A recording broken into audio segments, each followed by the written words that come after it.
oui, c'est un biopic, il y a peut-être c'est romancé, mais malheureusement, il y a beaucoup d'histoires qui reviennent d'une manière récurrente, qui sont totalement inventées, totalement fausses. Et en plus, on me fait passer pour quelqu'un un petit peu d'arrogant ou de...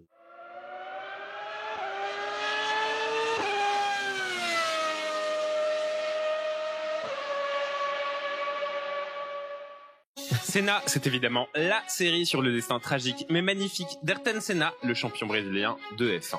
Et c'est génial. Alors c'est vrai qu'au début, on résiste un peu au plaisir. Parce qu'entre la hype de la F1, la nostalgie de la confrontation entre Alain Prost et Ayrton Senna, et l'exotisme du Sao Paulo des années 70, on se dit qu'elle se voit un peu trop, la recette Netflix. Quel falou? Mais force est de constater que tout ça est très malin et que dès le deuxième épisode, on bascule et on met 8 sur 10. Campeão mundial, hein, Beco?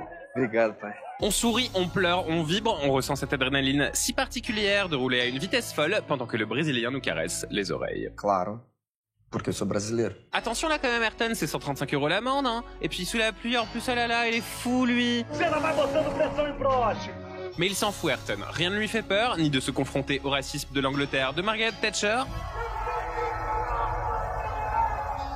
ni de s'envoyer une baronne à peine arrivée à Monaco. Oui, désolé, on spoil, mais promis, on n'en dit pas plus parce qu'on se prend de passion pour ce champion dont le rêve tenait à un bout de scotch, dont le mélange de flegme et de détermination était absolument unique. La réal est démente, on a l'impression de voler avec les voitures, et tous ces petits détails de reconstitution feront pousser des petits cris de plaisir aux plus passionnés de F1. Quant à nous, on se dit que quand on a un rêve, il ne faut jamais se résigner et toujours écouter la petite voix de l'enfance. Parce que comme le dit si bien Céline Dion, on ne change pas. Bisous.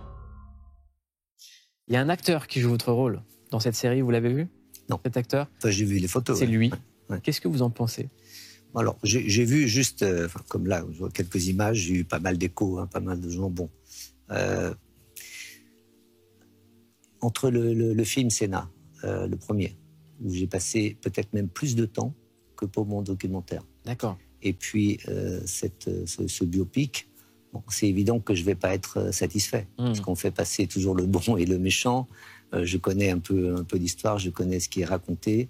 Alors, oui, c'est un biopic, il y a peut-être c'est romancé, mais malheureusement, il y a beaucoup d'histoires qui reviennent d'une manière récurrente, qui sont totalement inventées, totalement fausses. Et en plus, on me fait passer pour quelqu'un un petit peu d'arrogant. Et sincèrement, je pense que s'il y a vraiment quelque chose que je peux réfuter, c'est ça, quoi. Donc, la dernière question, c'est quand votre biopic? Quand est-ce qu'on raconte votre histoire, votre version? Bon, parce que quand on voit le documentaire, on a envie de le voir, ce film. J'aurais presque plus envie aujourd'hui, après un documentaire comme ça, et de dire, voilà, j'ai laissé une trace, m'en vais. Je ne veux plus rien avoir avec ça. C'est plus ça. Mon état d'esprit aujourd'hui, c'est presque plus ça. Voilà, j'ai autre chose à faire dans la vie que de raconter toujours ce qui s'est passé avec Ayrton. On le garde pour soi. Il m'a dit des choses la semaine d'Imola. J'ai dit, il m'a fait promettre et jurer de ne jamais le dire. Je n'ai jamais dit à n'importe quelle personne de ma famille. D'accord? Ça restera en moi.